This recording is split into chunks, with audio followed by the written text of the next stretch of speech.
Hey folks, Grandpa Greenwald here.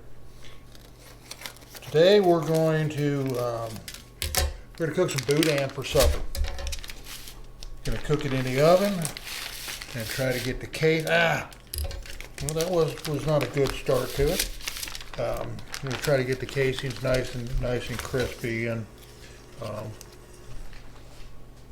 see what happens. I did preheat the oven to 350 degrees.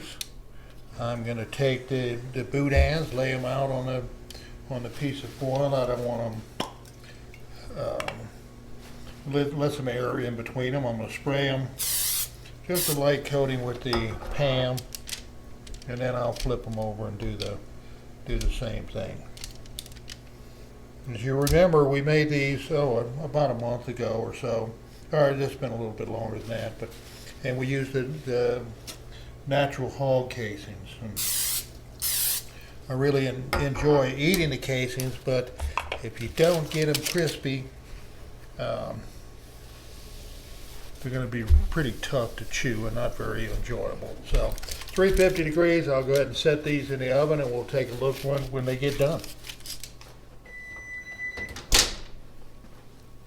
Alrighty. This is about 17 minutes in. Let me turn that timer off. And we're going to go ahead and flip it. The thing about boudin is that it's pretty tender, so you don't want to horse it around. So I have to use my fingers to help me a little bit.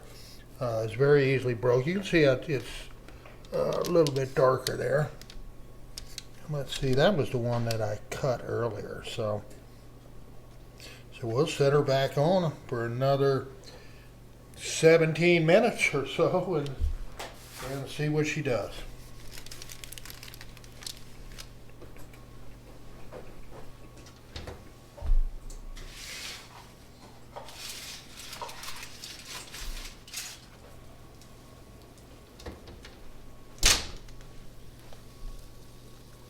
Wow, it's looking pretty yummy. Nothing bad has happened yet, but I think the boudin is swelled up. Let's just check the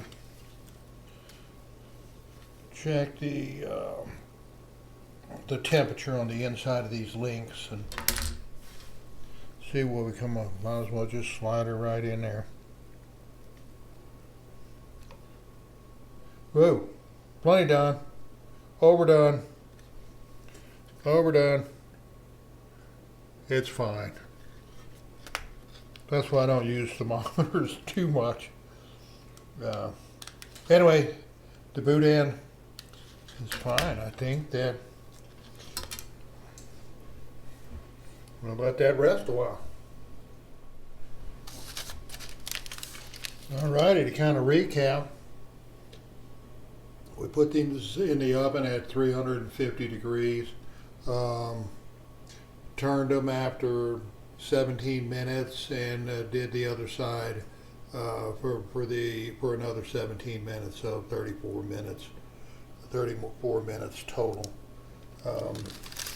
See if we can cut these, see if they've rested long enough. That's the thing with boudin, that you have to let them rest. You can't just take them right out of the oven, right off the grill, and slice them, and what typically will happen, they'll kind of flake apart. What's the difference? You're going to eat it anyway. I don't really care myself. Well, slice pretty easy, and it didn't fall apart when I cut it. Yummy, yummy, yummy. Get in my tummy.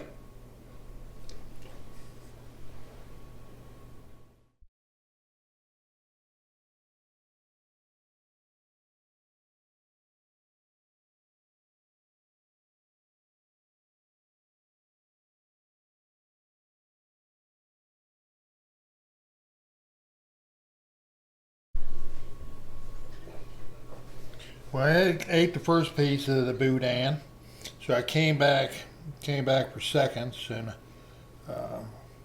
it's firmed up really nice the longer it's set, so you don't even need a fork anymore.